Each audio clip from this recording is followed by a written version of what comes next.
Hello and welcome to another episode of Madam Suzanne. Today is a special video I want to make for you.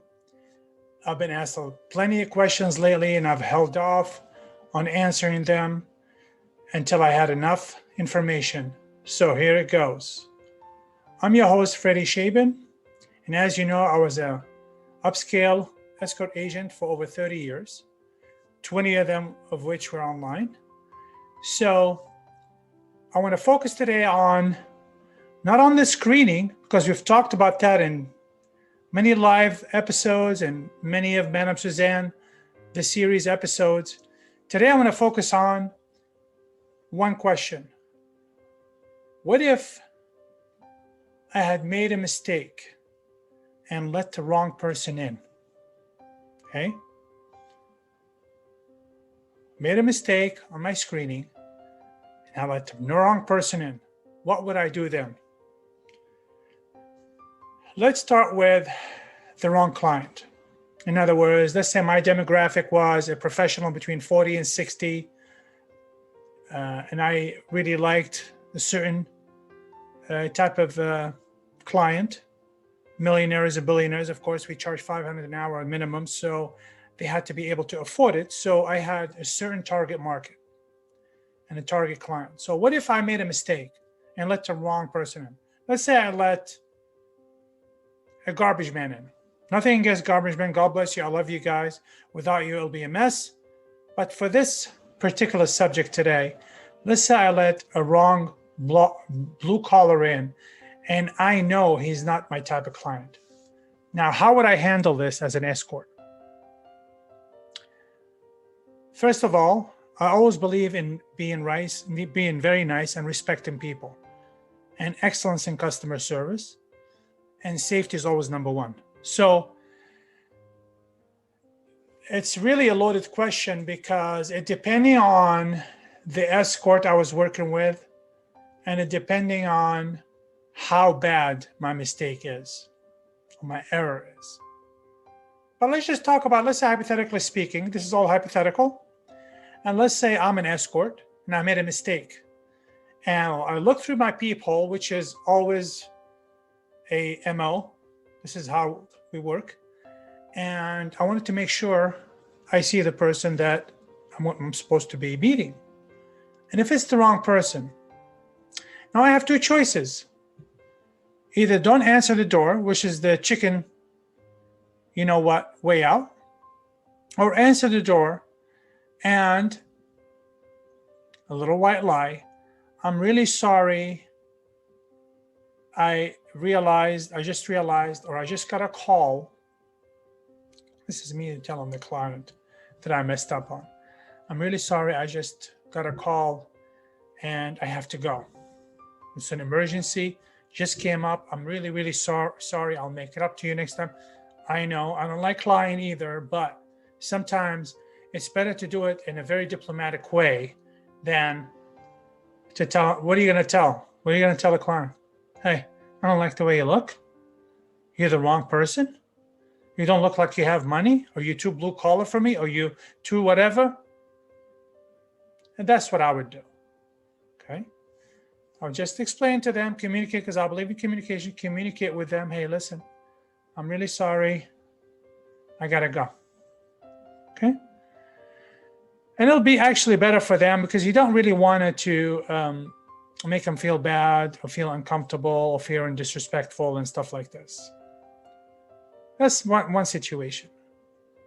Let's say I let someone that is violent.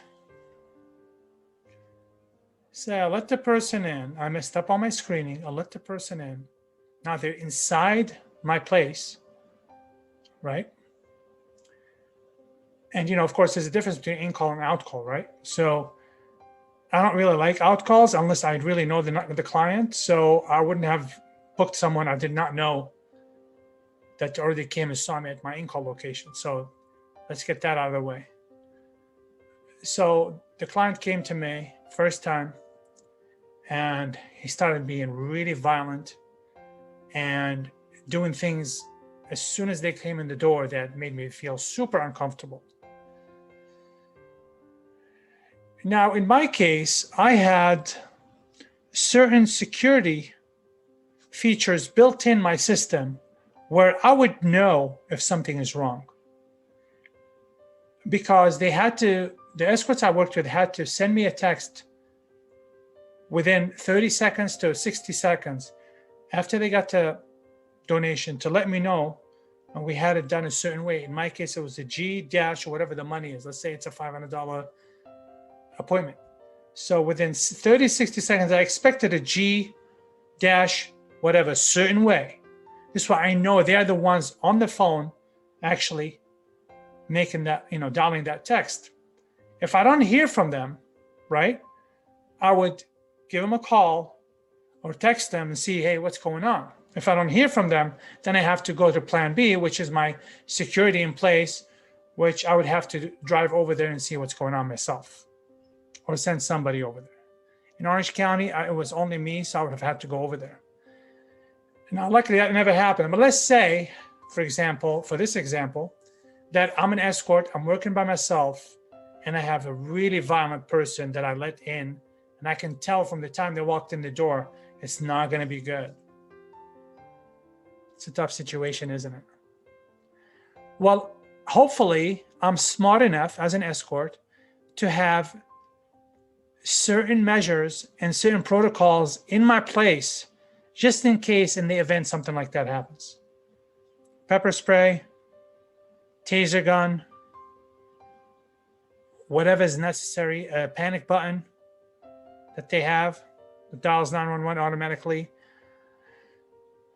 or any type of those measures. And I've always been under the school of thought that it is best to be diplomatic and just calm the situation down and not to say anything to upset the other person. So it's always better, and they'll tell you this in the hostage negotiators and psychology and stuff, is just to calm the situation down. Let them think you really like them. Let them think that you guys are friends, so they can just calm them down and try to, diffuse the situation. It's not an easy situation to be in. That's why you've always heard me say screening, screening, screening. You want to catch all those things before they come in your place, not after, right? What if it's a robber that I let in as an escort by accident? Again, it's a problem, because unless you have security measures in place like I did with my escorts, and you have somebody that knows what's going on, that you have your own security features built in, then it's going to be very, very tough to rectify those situations. The only thing I can think about is, if it was me, is just be really nice and see the opportunity when it rises for me to get the hell out of there. Let them stay in there. I'll get out of there and then go from there. However, I decide to deal with it then, Now let's talk about the elephant in the room. What if I let the wrong client in, and that wrong client was law enforcement?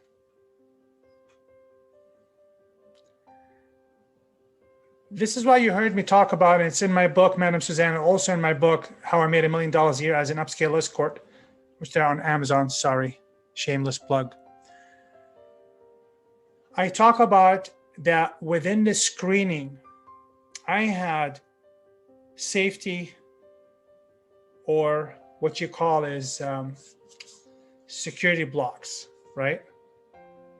Like checkpoints, just like they have DUI checkpoints.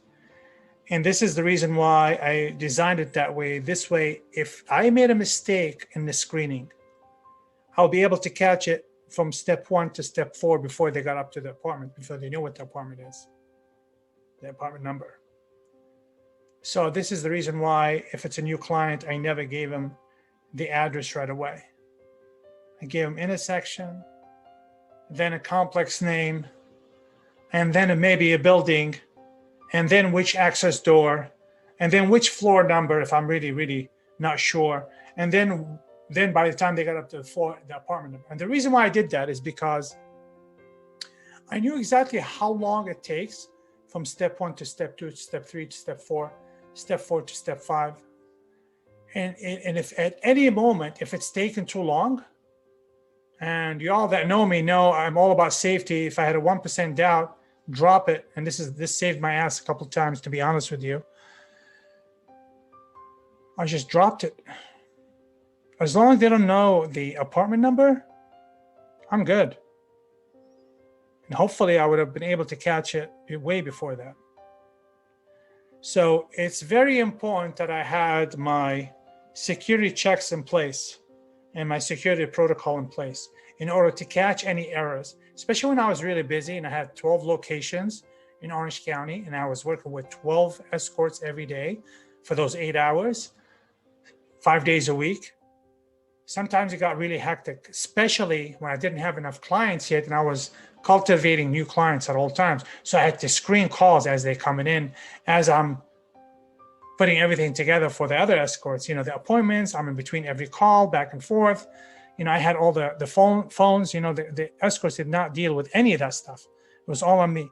But if I was escort and I was by myself, working for myself, I would definitely make sure that I had a certain protocol and checkpoints for security purposes. And between the time that they get to the first step 1, which is the intersection, usually that's why I chose places by the freeway, right? So let's say in my case, it was get to 405 in Jamboree and give me a call or text me. 405 in Jamboree, they got there. Okay, now I know it's going to take 1 minute from 405 in Jamboree to Michelson. Hey, when you get to Michelson, text me. Usually it took a minute or 30 seconds because they're already driving. And sometimes I like to just get on the phone and talk to them because I wanted to see I wanted to keep them on the phone, see what I'm hearing. If I'm going to hear a walkie-talkie in the background, or if they want to get off the phone or something weird, you know what I mean? Just listening really tells you a lot, teaches you a lot. And then I knew the next step is I knew exactly how long it will take from once they got on Michelson Jamboree to get to 3395 Michelson, which was where Park Place was, for example, the complex. And then I knew once they got to the complex, how long it took them from the complex leasing office to the access door inside the garage. So I'm calculating, I'm listening, I'm keeping track of the time, right? All these different checkpoints. But I gotta be honest with you, man. Sometimes if you let the person in and it's the wrong person and they're already inside your door, it's a problem. It's a problem. I remember one time it was a job at a hotel. And in other words, that I had hotel rooms that we were using for in-call locations. And this was out of town, right? When we were doing travel. I believe this was in Michigan or North Carolina, one of those. And I had my checkpoints and the cops, the vice, which I didn't know, they actually had a sting operation in the same hotel we were at. And we were at a nice hotel. It was a Wyndham hotel. It's like a 4-star. It's not a 5-star, but it's a nice hotel. It's not a Motel 6 or Super 8, right? And unbeknownst to me, they were having a sting operation.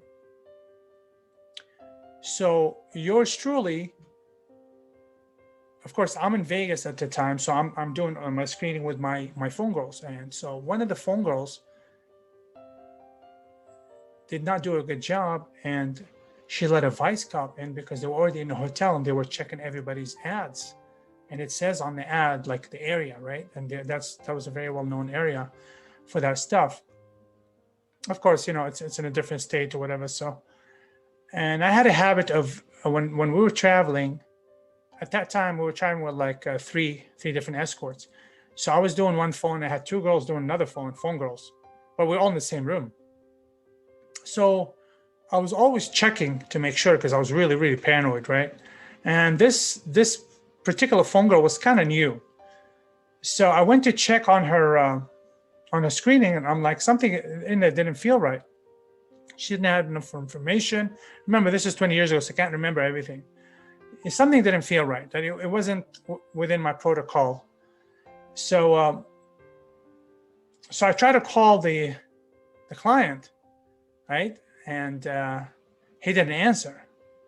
And it was taking way too long from where he was at downstairs to the room. So I called the escort immediately myself and says, whatever you do not answer the door. And they kept calling and calling and calling the room because she wouldn't answer the door, right? That then and there I knew it was a police officer. So luckily I had another room on the floor, right underneath that floor. And I let the other escort from the bottom floor come up through the stairs and to look and see. Whenever there was nobody in front of that door knocking on the door, I called the other escort in that room and told her to come out and take all her stuff until I got ready. And as soon as I told her to come out and walk towards your left or your right or whatever it was, and go to the stairs and go downstairs, somebody will meet you down there, and I had to go into the other escort's room. We were able to save the day that way. So I was so glad that we caught it. So yeah, it really pays to have a good screening system, and it really pays to be ready always, so you don't have to get ready. Always be ready, so you don't have to get ready. You know that old saying. So whether it's taser, it's pepper spray, it's you fill in the blank.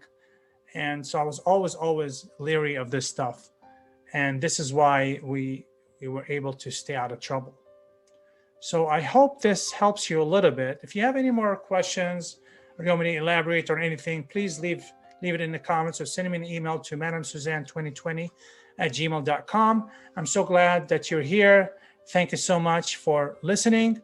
And I hope I was able to help out with this information. And please remember, I am not encouraging or condoning anyone to do anything illegal, especially in the United States and anywhere other place around the world where prostitution is illegal. This is for information use only. Thank you so much, and I'll see you soon.